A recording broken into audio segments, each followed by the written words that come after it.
బడుగు బలహీన వర్గాలకు సామాజిక న్యాయం సాధికారిక కాంగ్రెస్ పార్టీతోనే సాధ్యమని ఆ పార్టీ నాయకుడు రెడ్డి సాహెబ్ తెలిపారు.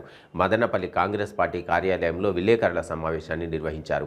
ఈ కార్యక్రమంలో నాయకులు సురేంద్రరెడ్డి, మీనాకుమారి, మహబూబ్ పీర్, మహమ్మద్ రఫీ, మహమ్మద్ అలీ తదితరులు పాల్గొన్నారు. ఈ సందర్భంగా వారు మాట్లాడుతూ దేశంలో బీసీ ముఖ్యమంత్రులను నియమించిన ఘనత కాంగ్రెస్ పార్టీకి దక్కిందన్నారు. బీజేపీ కేవలం ఒక్క బీసీ ముఖ్యమంత్రిని నియమించారని పేర్కొన్నారు. కావున ప్రజలు బీసీలకు ప్రాధాన్యత ఇస్తున్న కాంగ్రెస్ పార్టీని ఆదరించారు. కాంగ్రెస్ పార్టీ ఇచ్చిన ముఖ్యమంత్రులు 70% అయితే బీజేపీ ఇచ్చిన ముఖ్యమంత్రి కేవలం 10%.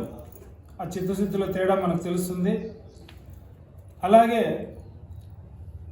దాదాపు దశాబ్దాల కాలం నుంచి కులగణన చేయాలనే డిమాండ్ ఉన్నప్పటికీ, ఎన్నోసార్లు ప్రతిపాదనలు తెరపైకి వచ్చినప్పటికీ అనేక న్యాయ చిక్కుల వల్ల ఇంతవరకు అది సాధ్యపడలేదు.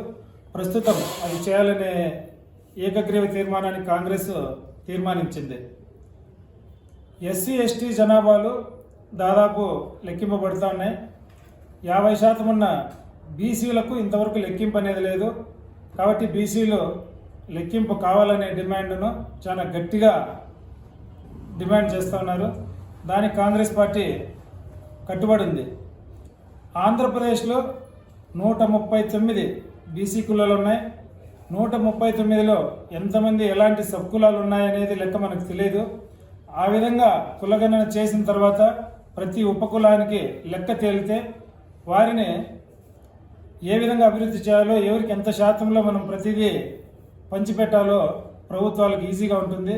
కాబట్టి కులగణన అనేది భారతదేశంలో ఇప్పుడు ఖచ్చితంగా అవసరం. ప్రతి ఒక్కరి డిమాండ్ను తీసుకొని దానికి మనం ముందుకెళ్తే భారతదేశ వెనకబడిన జనాలు, అణగారిన జనాలకు అభివృద్ధి చేసే దిశగా ఇది చాలా ఉపయోగకరంగా ఉంటుందనేది కాంగ్రెస్ పార్టీ ఆలోచన. దానికే నిర్ణయం తీసుకున్నది.